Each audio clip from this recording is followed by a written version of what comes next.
provide the best material for their customers, how do we ensure that the products are going to be good in the field? So that's an excellent question, and I've got some toys here I want to show you. Oh. This is a spring seal. This looks like an S seal here, and the way we make that is we take an extruded preform that would look much like this right here, and you can see we cut it on a skive. And in that molding operation, we have got to produce enough pressure and movement on the rubber to knit that rubber together. And Ed, chime in if you hear anything you want to chime in on. Okay. But static pressure alone does not make sure we knit that rubber together. And to illustrate that, I've got 2 pieces of Play-Doh. The worst thing you can have is just static pressure, because I can still peel those apart. Mm-hmm. Okay, so I apply some more static pressure, I can still peel those apart. But if I apply pressure and movement like this Play-Doh extruder, Yep. then what I have is Play-Doh that's knitted together. I cannot tear this apart any longer. Okay, this is critical, because that joint line there, if I produce a seal and that joint line's not knitted and it goes down whole, it's a possible leak path. It's a possible area that's going to split. It could actually look something like this. I don't know if you all can see that. Those but springs there? Part, well, it's got a split in it. Can you see that? Yeah. So this part was made by laying layers of rubber down and then putting them under pressure and trying to create enough flow without moving the springs to knit that rubber together. And so how in the world do we know if we've got a good part? Well, we've got to validate the process. And one of the ways we do that is tear up the first parts we make and to validate that we've got a good process. We might do that for making sure we've got rubber bonded to a spring, or make sure that we've got a good bond with Teflon. Oh, that's hard to do. Yeah, a lot of folks say you can't, the Teflon doesn't stick to anything, but Ed knows how to make it stick. Well, it's a process, and you want to do it the same way every time. But are there particular rubber compounds that stick better to Teflon than others? Not so much the rubber compound, Jennifer, but the processing of activating the surface of the Teflon.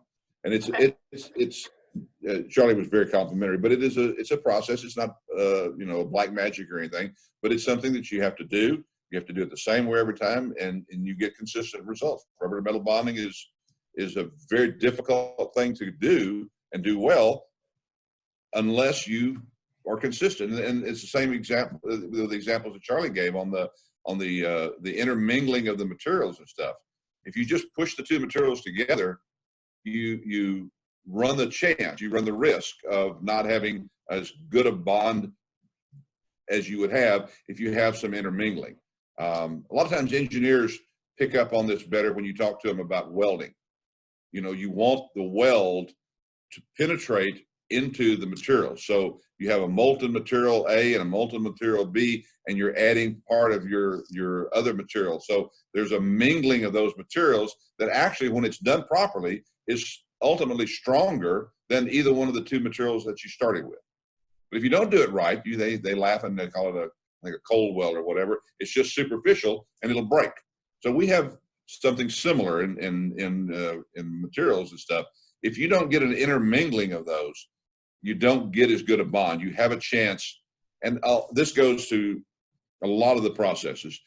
Harder compounds are more difficult to mold than softer durometer compounds.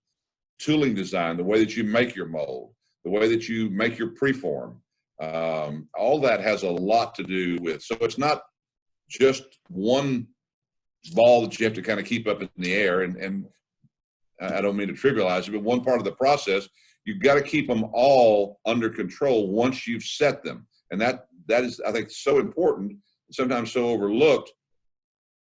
You can't come in today, oh, I'm going to make it this way today, and oh, I'm going to make it this way tomorrow kind of deal. We have shop floor routings, we have work instructions, we have bills of material, we have them under revision control. And it's, again, doing not just in the rubber mixing, but in the molding stuff. How does the preform get extruded? How do you set up the conditions for your extruder? What's your feed? How do you measure your output? So many grams per foot. How do you measure your cut length to fit the mold? All of that is part of our process, and ultimately builds layer upon layer upon layer to give the customer the same part that they got 6 months ago when they approved the initial production and stuff, and they put it out for test. That's what we want to send them 3 years from now, is as close to it is practically identical to what they tested and approved.